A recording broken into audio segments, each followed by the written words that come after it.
Welcome back to The Empire Never Ended. We're still here in Pound Town with Boris, Fritz, and Ray. Pound Town. Pound Town. That's the town of Ezra Pound. Mm-hmm. We're still on his ass, and we left him with a bunch of crazy economic theories. Did our best to make sense of any of them. Yeah, it's hard to describe hard something to that do. you don't really understand, or maybe it doesn't even make sense. I think that's the issue. Yes. I think that's the main issue. But it is kind of important because he really sticks with them. Oh, yeah. And so, like, you kind of, in order to make sense out of any of the gibberish that he says, Yes, it is kind of important to know some of that bullshit. Yes. Yeah. it's also kind of interesting that because he's in that sense kind of an unusual maybe fascist, that he actually, he was not, although he was a horrible anti-Semite, he was not just about hating the Jews or some particular group. He actually had some passion for solving the problems of the economy, which,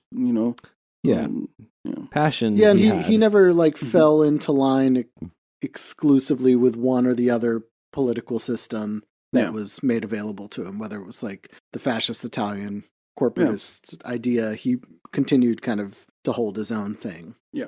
Yeah. So we're going to talk about his wartime career here, right? Yes, he's what he did for the Italian fascist state during the war. Yeah. Okay, so he went to the U.S., hung out with a bunch of congressmen, and tried to get them on his side and maybe potentially get a cabinet position of some kind because he thought of himself as a super important poet and economist and philosopher that obviously deserves to be in the government. But that didn't really work out, so he went back to merry old Italy. That's right. Okay. I think this also shows Ezra Pound as like that he's mostly like an egomaniac who thinks that he's one of the great men and is like a great poet and a great artist, and that he should be valued. I think this is a great part of his motivation in doing anything. That's how it seems to me.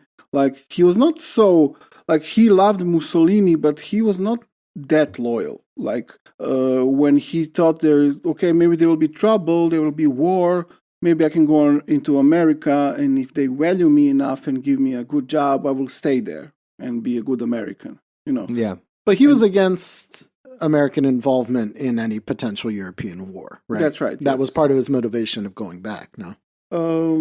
Yes, I think so. You're right. That's true. But I'm just saying that I think that, if there was anyone there who would show him enough of attention that he thought he deserves, he would just go for it. I think. Yeah, right. I think a part of the reason why he loved Italy was that he was appreciated there.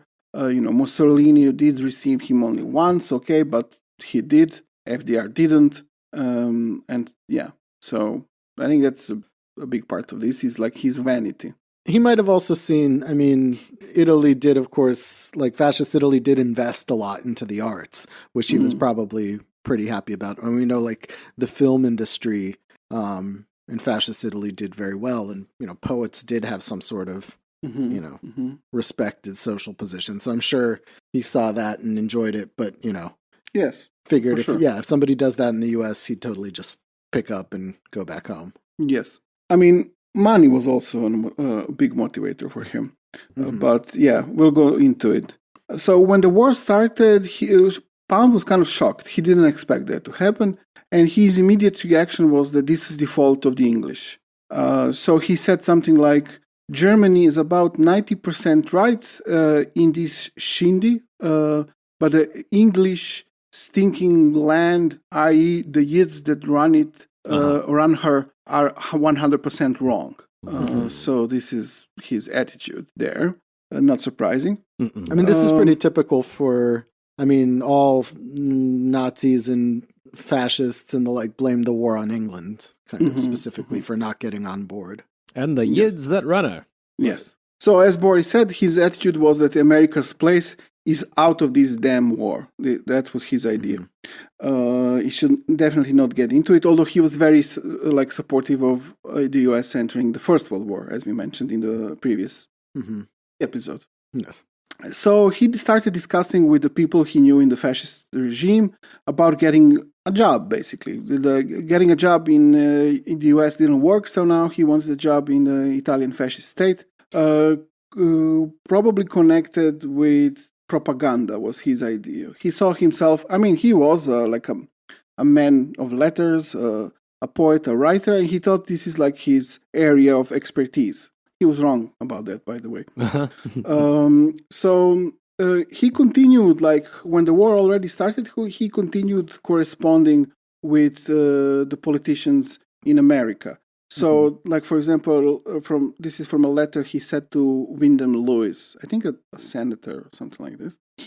Pound says, "America is damn well to keep out of the war. Bad enough to have European Aryans murdering each other for the sake of Willie Wiseman and a row of buggering kikes." Whoa. Damn. Yeah. Whoa.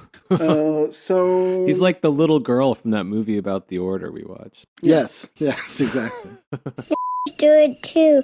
They do it in the back and the butt. So as I said, they're like much more anti-Semitic than like Italians around him, most of them, even including the fascist ones. Like they're definitely not so obsessed with Jews as he is. Mm-hmm. Like in that sense, he's much more close to Nazis. Like this is like a central issue to him. Why then do you think he stayed in Italy as opposed to move to Germany? And, he still was more anti-Semitic than the fascists, but more fascist than Nazi.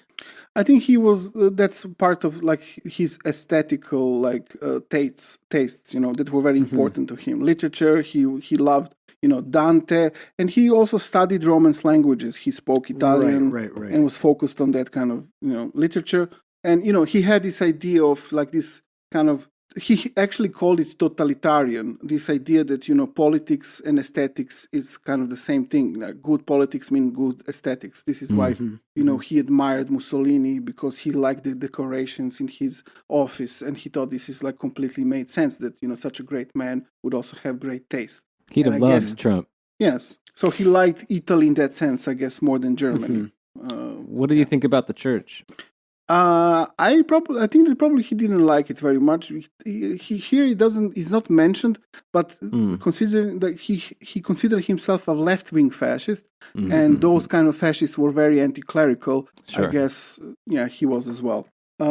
So writing to another American politician, he says at the time of the war already starting, he says, "It is impossible for anyone in America to judge Europe if they insist on neglecting the Jewish problem. Only the Jews want war. Only Russia and the Jews stand to gain by European war, and Russia has already had her slice." So, a horrible anti-Semite. He's convinced that the war was caused by international finance, which means Jews, of course, and it's a loan capital war.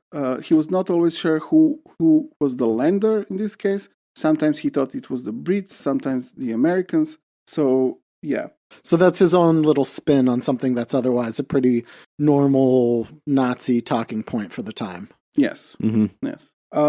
He was kind of also optimistic about many more people becoming anti-Semites like he is. So he said, "There is a steady flow of quotations from Swedish and Dutch papers showing that Europe is gradually awakening to the non-European nature of the Yid." He also had like very kind of racist, I guess, American ideas. The author of this book kind of frames it like kind of normal for the time, I guess. I mean, he was definitely like of this Anglo-Saxon orientation, basically thinking those are the real Americans. Didn't really care much for anyone else. So this is also, I think, in the letter to a congressman. He says, "The melting pot has been tried and failed. Some blends are okay." He's talking about, race mixing. "Some blends are okay, but the others rot in 3 generations, even when the mulatto happens to be good." So, He's so knowledgeable. Yes, what a genius. Yeah, what the fuck's the 3 generations there? Yes. Where do you get that from? Trust me, it's science. Yes. Yeah. He was an extremely arrogant guy who, like, his Italian was like far from perfect. Like it was pretty good, but he used like English like sentence structure, for example, when writing or speaking Italian. But this didn't like prevent him from like correcting Italians on their usage of language or instructing them how they should use it and so on. So yeah, Amazing. yes. God, how did he talk to women? I don't know. Must have been like that times 10. Yeah. So one of his first jobs as a like Italian fascist propagandist was that he wrote for articles for a newspaper called Il Meridiano di Roma. He wrote articles for it from 1932 until 1943, until the fascist regime capitulated, basically, the first one. And he wrote, I think, 40 articles. No, I guess for this one he wrote more. 40 articles was later when he wrote for a newspaper in the Republic of Salo. Now this was many more, I think, because it was a much longer period of 4 years or 5 years that he wrote for this newspaper. So, some of these, like some of the worst titles of the text that he published was something like Jews and War, the Anglo-Israel, and one of the worst is The Jew, Pathology Incarnate. I'm assuming Anglo-Israel isn't a British-Israeli No, text. It's, I guess, about Britain under the control of Jews, which is like, that's like German Nazi view of things. Right. Yeah. So yeah, just the whole. I mean, there's like abundance of these things. Like for example, in 1940, he wrote to Senator Burton K. Wheeler in America. Yeah, we had him back in the old America First Step. Yeah, so he wrote to him. Every country where these swine have been allowed to set up a rule within rule has been rotted. Of course, he's talking about the Jews. Yeah. At the time, he was also reading the protocols of the learned elders of Zion. And he, like we mentioned before, Major Douglas, the founder of social credit, and the British Israeli people in America before that, and many others, anti-Semites before, he kind of acknowledges that the book is probably fake, but it's true anyway. It doesn't matter that it's fake. So I think writing to the same senator, he says something like, by the way, have you ever read the protocols, or have you, as I was, been put off by a rumor that they were fake? Damn dull, hideously written, but complete code and absolute condensation of history of the USA for the past 50 years. As Henry Ford and Sydenham said, show an amazing knowledge. So yeah, he was also, I guess, an admirer of Henry Ford. Well, obviously. Yes. Man. So he was a bad propagandist because a lot of texts that he wrote were incomprehensible to the Italian readers, not only because of the strange language, but because of the convoluted ideas and so on. So a lot of them complained. The editor had to write to him and say, maybe you could do something about this, our readers can't understand your text. And so just to show you the arrogance of Ezra Pound, this is what he replied to the editor. What I never seem to able to get into your damn blog is that I have no bloody means of knowing what the hell you or other readers consider obscure. It all looks simple to me. Oh, God. Ezra, what is this, a social credit? That's how his work, his opus feels to me. It's like, it's the kid who did his homework and wants to show it off. Yeah. That's him. Well, I guess poetry is one thing. It's supposed to be like that. But if you write texts that are supposed to be propaganda and no one understands you, I don't know that poetry's supposed to be like that, though. Well, I mean, okay. Yeah, but a certain kind of poetry, sure. Yeah. I mean, and he's not writing to his audience at all. No. No, he's totally not aware of his audience, and he seems like he doesn't care, which also comes from his total elitist attitude. But that's just a bad propagandist, then, Yes. Yeah, he's writing to himself, or I don't know, to his equals, which are only a few, as Machiavelli said. Mussolini, I guess. Yes. So he also had financial troubles as the war started, and being an American there, and also kind of shows that wasn't really intelligent about money, because he had his parents moved to Italy at some point. They all lived in this town Rapallo, and part of his financial security came from the checks, the pension checks that his father was getting from the States, but he was not getting them anymore as the war started. Yeah, I'd imagine it was difficult to cash Yes. American pension checks in fascist Italy after the war started. So Pound also was receiving royalty checks from the UK, not anymore. So he had a lot of problems. So it's interesting that now, already a fascist propagandist, the war has started. He's again, because of money problems, considering going back and moving to the US. And in the fall of 1940, he decided to leave Italy and go back to the US, and made some preparations for it, but was not able to go because it was too late, and he was not able to find a safe passage. So he had to stay and basically go full on, fascist propaganda stuff as his job, which is like the only thing that he thought he was capable of doing there for money, but also sucked at it. Yeah. Yes. So he was kind of desperate, and he wrote to people in the regime that he knew, asking if he could perhaps do like a series of paid lectures across Italy and so on. Sometimes they would give him at this period books to translate, some fascist books that they wanted to translated to English. And he tried to have a meeting with Alessandro Pavolini, who was the Minister of Popular Culture and also director of the fascist propaganda. But he was constantly put off by this guy. He didn't want to see Pound. Sounds like he was put off by Pound. Yes. He became a student of propaganda. He saw this is his area that he should specialize in, and he had some ideas that he wanted to talk to discuss with this guy, but the guy didn't want to discuss with him. So he wrote to another guy who had a lower position in the ministry and proposed some of his ideas. This is like the janitor. Yeah. No, hear me out. So he said that he wanted to be a propagandist for the Italian cause, and he also wanted to be a kind of an executive clipping service, the collector and summarizer of important news items from the US and UK, which is something that he did anyway. Like every day, he would just go through the newspapers in like very thorough search for articles that confirmed the correctness of his views. So he was like into that anyway, and he thought that he would be quite good at it. Isn't that like a Rockwell thing? Yes, I guess so.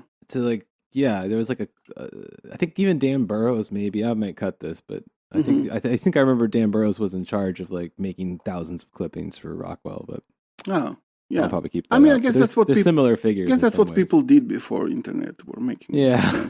Yeah. So in early 1941, he finally managed to get a job at Italian radio, which is what he wanted. So this was like, I think, January 41. He got an offer from the Ministry of Popular Culture to be a collaborator in their transmissions intended for Northern America. So he started both writing and recording for radio. He was being paid $18 for broadcasts that he recorded or wrote, and $13 for shorter notes he prepared for them and they decided to use. He's doing all right. Yeah. So he did not read all of his speeches himself. Some were read by other people. He also made anonymous contributions, a lot of them. So yeah, not only vanity, but I would say money is a big motivator in him going more and more into this direction, especially after it was not possible for him anymore to go back to America. That's ironic because in his poetry, he is very much against vanity and money. Yes, exactly. So, let me check if... Pull down thy vanity. Pull down. Hey, a man's got to eat, man. Yeah. So a man's got to eat man. He was not a great propagandist, but he was very committed and dedicated to the Italian cause, and he used his knowledge of history and other cultures to suggest various slants to be used in broadcasts for different countries. So, for example, for South America, Pound would suggest to Italians to reference United Fruit and other American companies and the ways they interfered in Latin American politics, buying of governments, politicians, and so on. For Canada, he suggested reminding Canadians that 54% of their tax money goes for the support of the British war effort. For China, interestingly, and this is a big thing for him, he suggested of saying to the Chinese that Mussolini and Hitler are applying Confucian principles in governing. He thought Chinese would be impressed by this. I feel like that one's a bit of a reach. Yeah. He's doing pretty well there, to tell you the truth. True. But Confucius was very important for him, as you will see, in a very bizarre way. So he rejected the view that he's committing treason. There was some kind of disclaimer before his broadcast, and he said that he made an agreement with his employers that he would never say anything that might bring harm to his native country, which I don't see how is that possible, because that's exactly what he's doing. That's the point of it. But Yes.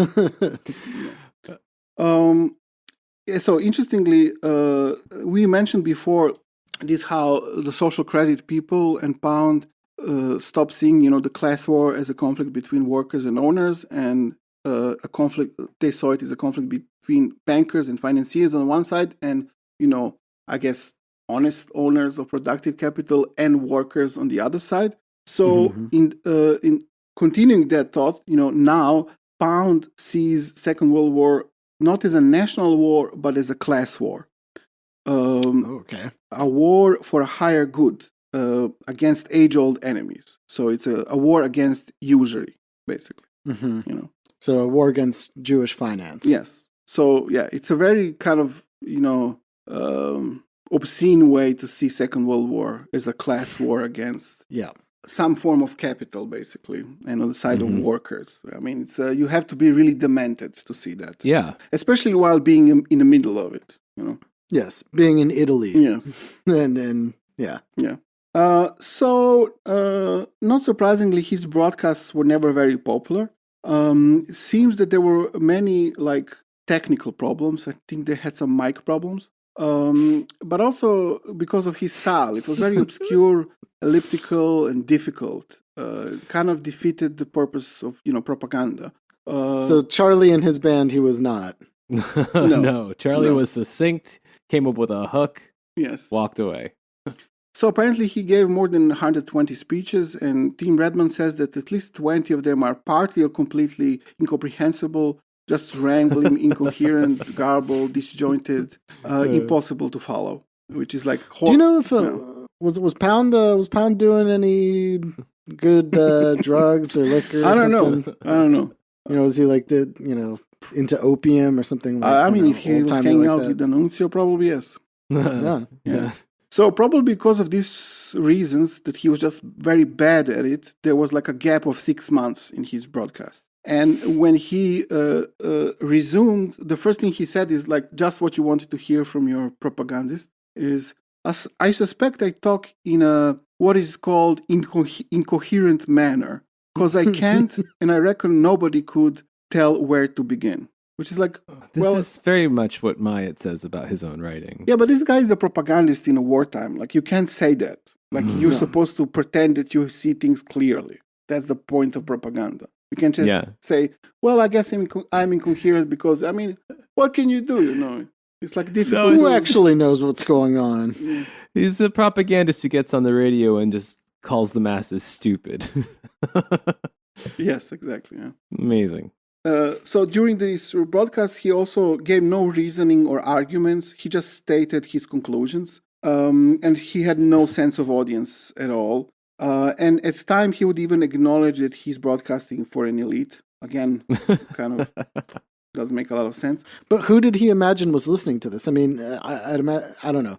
I don't know what kind of reach this radio had. But if it was anything like, the Tokyo Rose or some of the German attempts like Charlie and his band or something, it was directed towards English-speaking forces in Europe. Living human beings. Right. A kind of broad cross-section of people who would be, speaking English on the continents. I think he's speaking of to that Europe and Asia. imagined class of people that he and other Nazis and fascists imagine exists in great numbers, somewhere. Well, before he did that, his thing was that he did a lot of correspondence. Like he was sending many, many letters every day. That was his way of, that's how he thought of like himself and his political activities, connecting with elite people. And these were these politicians in the US. And the purpose of that was trying to persuade some people who had influence and who shared many of his anti-Semitic and reactionary ideas,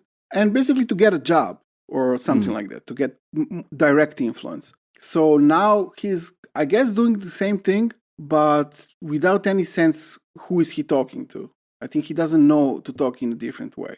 He just knows to talk this kind of upper class bullshit. Yeah, but it's the radio. So what? I guess he's hoping that like some officer will understand what he's talking about and then, go AWOL or Yeah, I think the something. Italian fascists also kind of had the same problem. Like they did not understand what the fuck was going on. And like this is why he had a 6 months break where they were trying to persuade him that he needs to change. Like, before when, because he wrote in the same way in that newspaper, and then he said to the editor, well, you're an idiot and the readers are idiots, and what am I supposed to do about it? Basically something like that. And now after this 6 months break, he says, well, I guess I talk in this so-called incoherent way, so he kind of acknowledges it, but I guess he doesn't know what to do about it. Stop. I wonder if like some like Italian propagandist like sat him down in a room and played back his thing. Yeah. You tell me like, what. Listen to this. Does this make any fucking sense to you? Yeah. Tell me right now. Yeah. It's like in some propaganda. And while we're at it, building here's somewhere. Canto 13. Let me just. There's I a just need to regional get this off my capital or chest. something. Yeah, I think you're right. That's what. So happened. I think that, like, in addition to just him being a horrible broadcaster and many technical issues, also the staff at the radio was kind of bad. So they would neglect to announce like essential information, like when the broadcast will happen and so on. And Pound was very, very annoyed by this. So it was just ineffective. Some of the worst radio broadcasts out there. Yeah. Well done. Yes. So while doing all of this shit for the fascists and Nazis, Ezra Pound saw himself as really kind of preserving and advocating the true value of the American founders and of the U.S. Constitution, of course. Yeah. So others didn't think so. So in July of 1943, he was indicted for treason. I don't know. I guess I shouldn't read this indictment. It's not very interesting. He says that he's a fascist, aiding, abiding the enemy, working against the interests of the. He's trying. Yeah. And so he heard about this indictment through BBC. Didn't like it at all. So he went to the Swiss diplomats who were the only in Italy who were like, I guess, representing the interests of the United States somehow, were in contact there. Were kind of. So he left them a letter there where he says that he's not a traitor. He explains why this is so, and gives some kind of liberal. No, just like, I have to say, this kind of idiotic. I mean, I don't want to be like to sound. Go, Ray, go. Like I know what you're getting at, and I'm fully encouraging. This Take very another beer. very American kind of liberal idea of free speech. Like, dude, you are doing like propaganda for a country that's in war with the United States, and he's giving them arguments like, well, why is that treason? I'm just sharing my opinions over the radio, like stuff like that. Yeah. God, it comes down to that so often. Yeah. Yeah, I think Ray once told us, what'd you say? Something like, I love how, this is when all these Nazis complain about free speech and stuff, and I think you said one a guy from the creativity movement wanted to debate with us.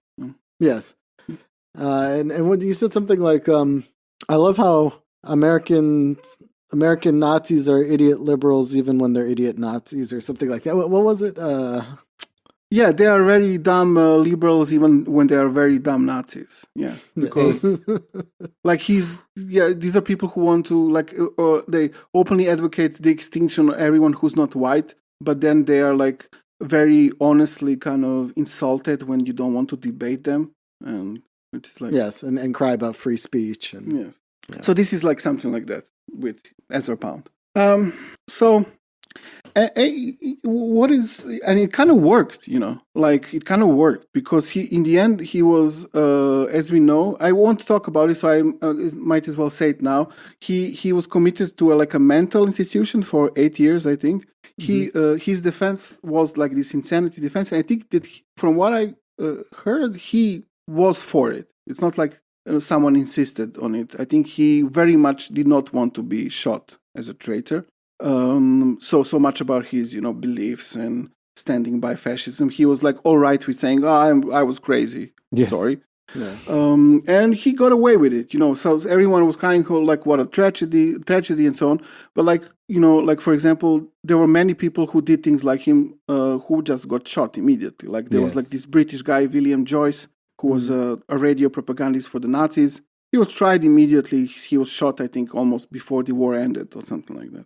Yeah, but I guess this was a great poet, whatever. And he probably, I guess did have enough connections probably in in Washington that people were like, okay, old Ezra, he's just being crazy, Yeah. Lock him up for a few years and, don't even scramble his brain or electrocute him. Just keep him in a room. He can write his little poetry. He's a crazy guy, our Ezra. Okay. So, even Italian fascists were not so enthusiastic about this whole fascist thing as much as Ezra Pound was. So, in September of 1943, the Italian fascists decided just to arrest Mussolini and say, well, okay, we changed our minds, let's make some kind of a deal and so on. But Germans freed Mussolini on the 12th of September. It was, the famous Nazi commando Otto Skorzeny. Who freed him and took him to the north, and the Nazis helped the remnants of the fascist forces, and Mussolini set up a new fascist state there, usually called as the Salo Republic, which was officially called the Italian Social Republic, I think. That also gave the name the post-war neo-fascist movement, which was called the Italian Social Movement. It was a reference to this social republic. It's also insane Pasolini film. Yeah. Salo, that is. Yeah.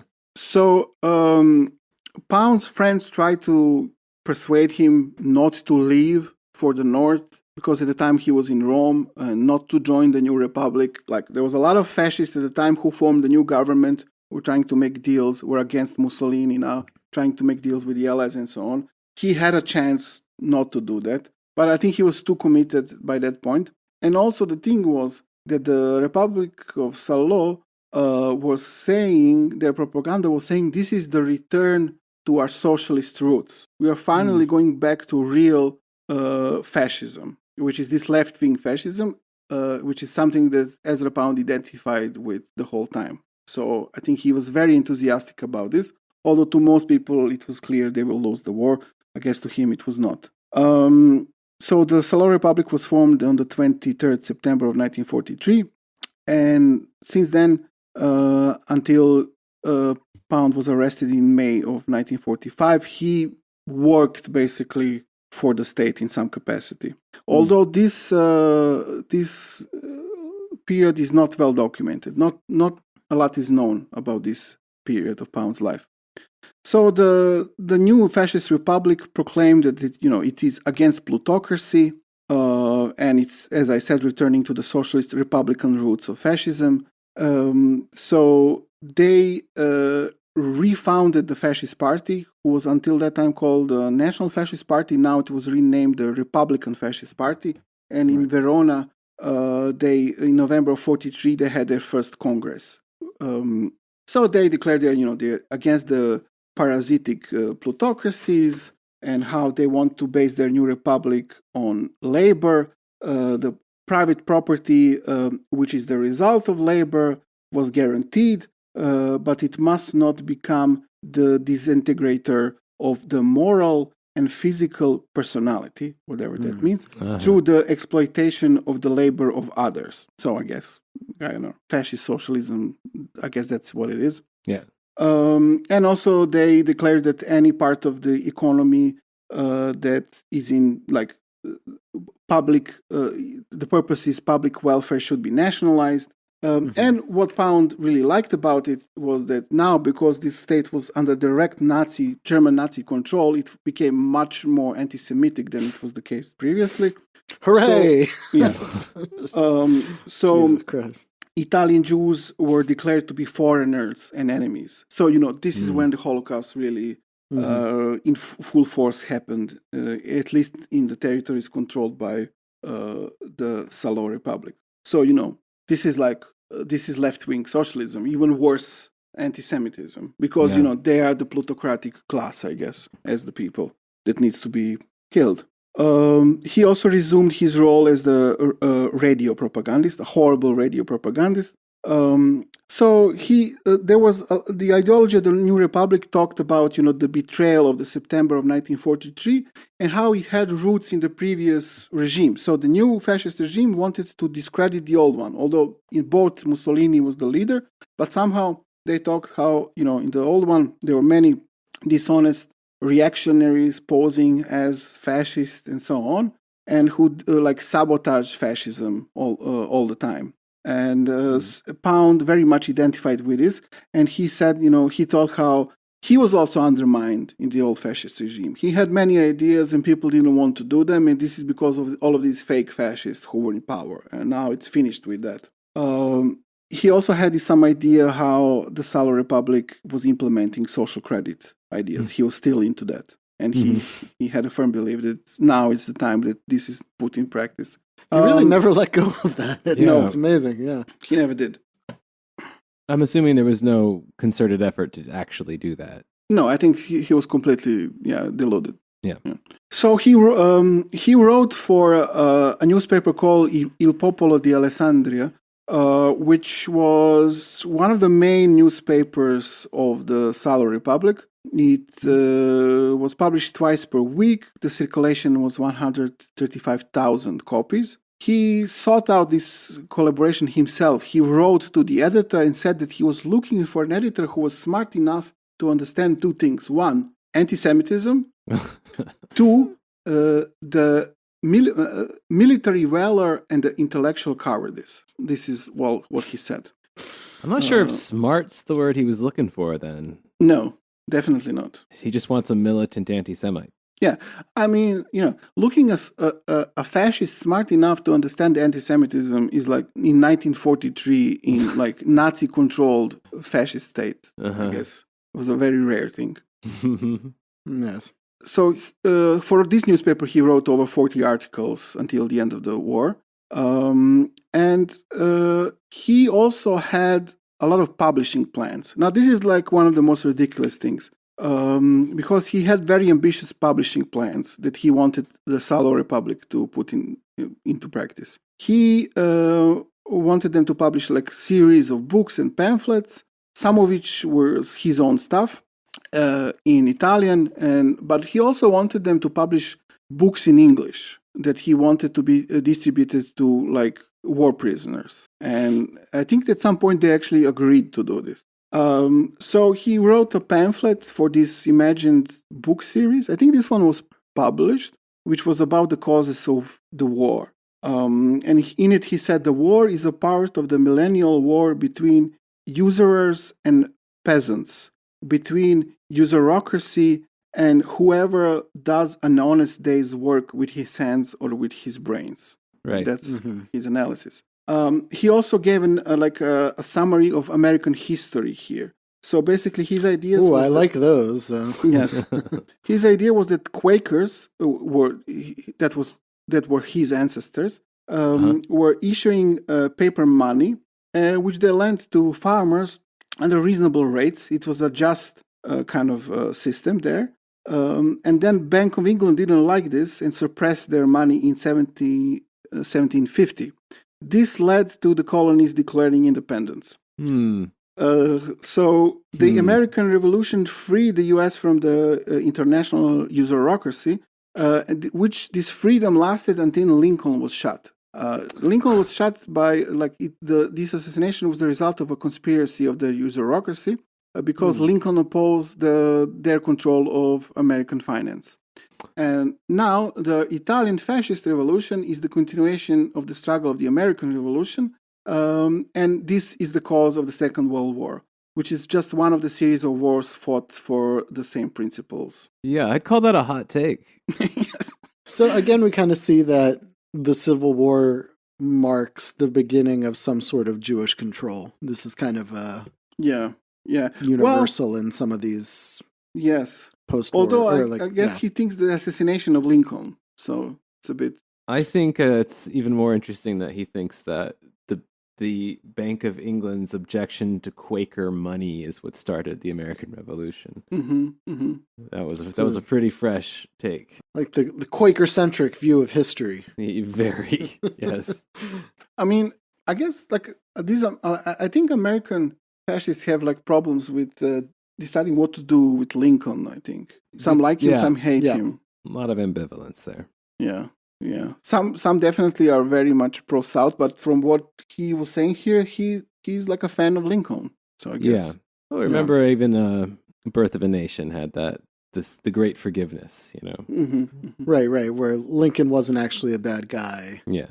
But, yeah. And also they're also ambivalent towards the question of slavery. Like, was it a Jewish thing? Was it not? And so on.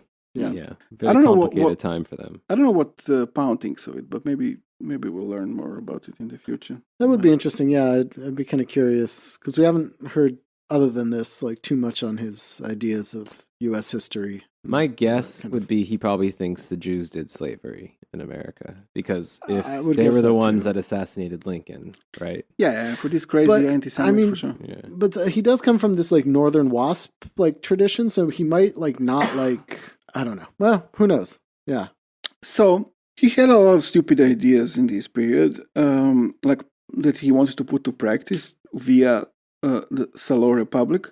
So what he wanted for them to do is to publish the works of Confucius. Oh, right. And so that was the advice he gave to the Italians to identify with Chinese people, is just to add Confucius here and there. Yeah. So he thought that this will gain prestige for the new Italian Republic in the Orient. And of course, he had to... Step one, call it the Orient. Yeah. He also of course, had to mix up this idea with a lot of horrible anti-Semitism. So he said, I intend this book as a basic... I intend this book as a basis for an entire healthy culture, as the only source not filtered and bastardized and poisoned by the Jewish scum. I mean, but why was he? I mean, was this an attempt? I mean, you'd think that he would try to find better ways to approach their allies in Japan rather than China. Right. I think he also wanted some Japanese books published, but I don't remember the details. So wait, did I mishear this? Confucius is the only non-Jewish text? Yes, it seems, or the only good basis for a non-Jewish influenced basis for a healthy culture or something like this. Because both Hitler and Mussolini employ these principles in their governing. I don't know. Right. So another crazy idea. Mean, it's good for people who like daddies. Yeah. Another crazy idea. He suggested publishing Stalin's book, The Base of Leninism. And he was very precise. He wanted 100,000 copies of this printed. Actually, some people seriously consider this, to do this. He repeatedly tried unsuccessfully to make some kind of contact with Mussolini. Mussolini was totally not interested in that. But the Republic agreed to start publishing a series of books on ancient Chinese history and culture. Not one book, just a whole series that he proposed of ancient Chinese texts. Okay. There was I think this Confucius book was actually published. I think the others were not. But he had even more bizarre ideas because he wanted to publish it. I don't know in what Chinese language was it, Mandarin, but also in Latin, parallelly, which is this is what he wanted to do in the end of the Second World War, in a like while being surrounded by the Allies, and yeah. Man, only the best propagandists use dead languages as their medium. Yeah. That's some next At least he level. probably had a basis. At least he probably understood Latin, unlike the creativity people. That's also why he did it. It's just like one of the things he knows how to do and look smart at. Yeah. So, It's like when David Myatt throws in Yes. Greek into his text that like that you're not supposed to be able to read. Yes. Yeah, I think he's a Myatt type in a lot of ways. Yeah. But a better writer. Yeah. Yes. Yes. I mean, yes. Myatt is objectively horrible, right? Yes. Right, Yeah, exactly. no, yeah. Again, like we said, there's not much competition in that like fascist world of writers. Ezra Pound is definitely on the top of any, poetry or whatever that they've produced. Oh, yeah, no, he's easily the English, best at least, fascist writer in English. Yeah. It doesn't mean it's enjoyable to read. So, as I said, he also proposed this series of books in English intended for war prisoners. So this was also like a list of 10 books or something like this. So one of these books that was supposed to be published is like Arthur Kitson's The Banker's Conspiracy. So you might guess what it's about. I refuse to guess. He also was attached to a radio show which was called Jerry's Front Calling. Jerry's Front Calling. Yes. Jerry's Front Calling. Yes. Jerry's front hyphen calling? No. Jerry's Front Calling. Jerry's Front is what's calling. I guess. Yes. Okay. What is it? I don't know. Not much is known about it. I think it's not. Yeah, because supposedly this period is like not very well known of his life. Is Jerry for German? I don't know. The German Front Calling. I think it's Jerry. Like they wanted some American name, but I'm not sure. I'm very curious. It sounds like a wacky drive time show. Yeah, I have no idea what it was. Jerry. I mean, I have some idea what it was. Yeah. It's the Salo Republic, Jerry. It's Jerry and the Pound. So this whole time, do a Seinfeld sketch.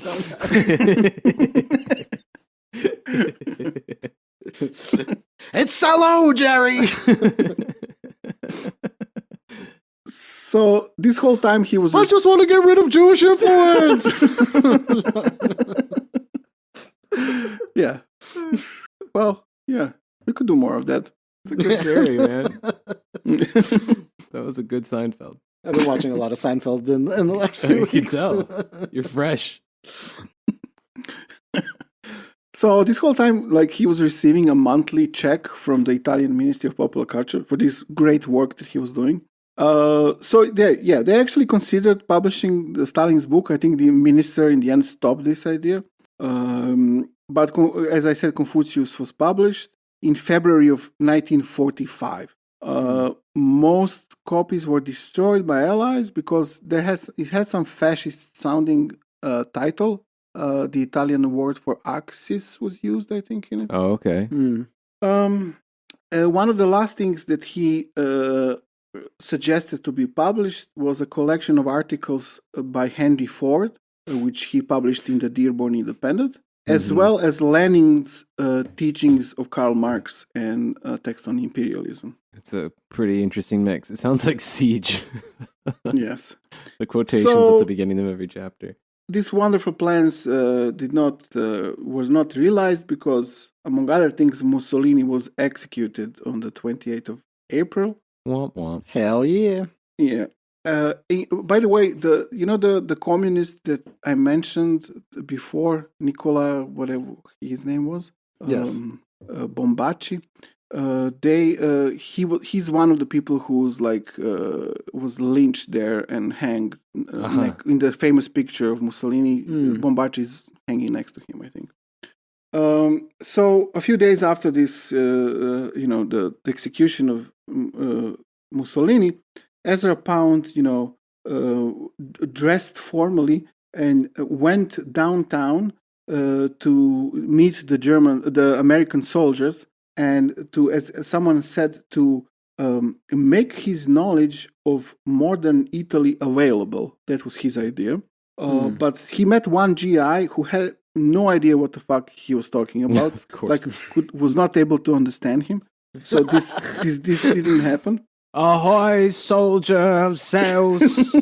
Ahoy there, ye sailors of the seas of fury! Hey Frank, what the fuck is this guy talking about? Yeah. So the next day, partisans with machine guns arrested him. Oh, I he's guess a this- Nazi. He's a Nazi. We should probably Yes. get that guy. Huh? So on May 3rd of 1945, he was taken into American custody finally. I mean, that's most of it. We kind of said how this ended.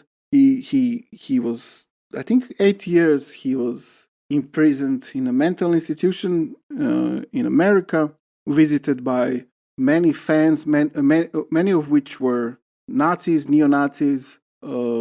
Matt Cale was one of them. Eustace Mullins was another one, and so on. But also, he corresponded, or at least received letters from people like young Allen Ginsberg, who he would met later when he lived in Italy in the 60s. But yeah, he continued having an interesting political correspondence after the war. And that's something that we can talk about in one of the next episodes. Yeah, that'll be, I guess. Yeah, because he moved back to Italy, right? Yes, In the he did. 60s. Because I know, since I mentioned the film Salo, Pier Pasolini, Mhm. he had, that film it references Pound a couple times, but he also, I know, interviewed Pound. Yes, he in did. like yeah. 60, in the late 60s, I think, at some point. Yeah, so that'll be interesting to hear about next time. But man, he got off pretty easy. Yeah. To be honest. Yeah. Like, he's lucky. He's really lucky that, first of all, he got to go to a mental institution. He's lucky he didn't get executed by partisans. He's lucky that some, American soldier that was just like, who the fuck is this guy, didn't beat the shit out of him. Yes.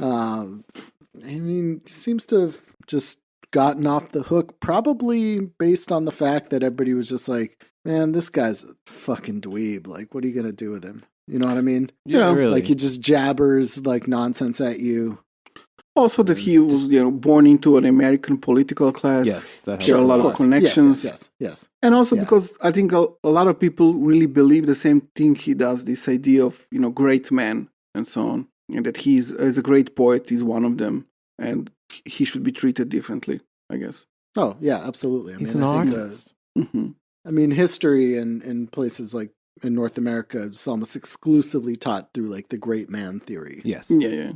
Like, this person came to power and did this, and then this figurehead did that. That's Davy Crockett. Yes. All right. Well, that's enough pounding for me for today, Ray. Oh, definitely, yes. Yes. Let's give it a rest already, huh? Mm-hmm. I've been pounded to death here. But Yes. Yeah, okay, we concluded somehow the first, now also the first episode dedicated to Pound, which was a bit strange and confused, I guess, with all of these crazy or convoluted economical ideas that he was into. But I think it's kind of important to listen to these episodes together because the first episode showed the basis that kind of resulted in what happened in the second episode, his involvement with fascism, especially with Italian fascism during the war. And I would say that it's somehow, I said in the introduction to this episode how he's a bit different fascist because of this, I guess, honest, I'm not saying this is a good thing, but he had like an honest interest in economics, not only, bashing people or killing Jews and so on, which is a lot of time the motivation that Nazis have. Yeah, there was some, let's say, productive vibe in it somewhere. He was a nerd. He's a nerd. Yeah. He spent a lot of time reading economical texts, like even, at least the first volume of Capital and so on. Like, he invested time into this. He didn't understand much, I think, but he did the work, tried to. So I think this is also like a cautionary tale about what, bad economical analysis can result in, I would say. And which is important. A lot of people have these ideas of, how we need to get rid of the financial sector and so on. And which is, I'm not saying good things about the financial sector. I'm talking about the need to criticize capitalism as a whole, and not just this idea there is one particularly parasitic part of it that we need to get rid of, and keep the good capitalist and capital and so on. And because a logical progress of such ideas basically is Holocaust or something very similar to that, or at least a very horrible anti-Semitism. So from the Fabian Society to the Salo Republic, Ezra Pounds. Yeah. Exactly. I mean, it is kind of going from this, nice Fabian ideas, right, and kind of expanding on them and coming from those circles, and then ending in the fucking Salo Republic. Yes. And and it's a cautionary tale. And also people who like to talk about how this anecdote with Allen Ginsberg, how he said he regretted this provincial or whatever he said, the prejudice of anti-Semitism. He was not just an anti-Semite. He was the one who stuck until the end with the Nazi Salo Republic, and which enforced Holocaust to an even greater degree than previously, and so on, and was delighted and cheered for it. Right. And was anti-Semitic before he moved to Italy, stayed with it when Italian fascism wasn't super anti-Semitic, he was, and then yes. So lovely guy all around. And as we will see, he didn't really have a change of opinion even after the war. No. All right, so see you later then. See you next week. I guess we'll hear more about his post-war activities. Yes. Bye. Cheers.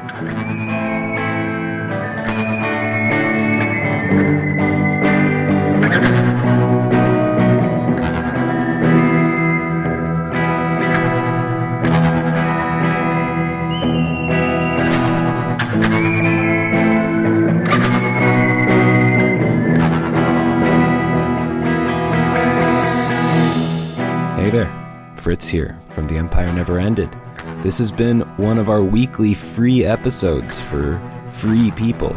But for premium people, we also have weekly premium episodes, which you can get at patreon.com/tenepod, TENEPOD, and also follow our various social media things in the show description there. Like and subscribe them. Follow them.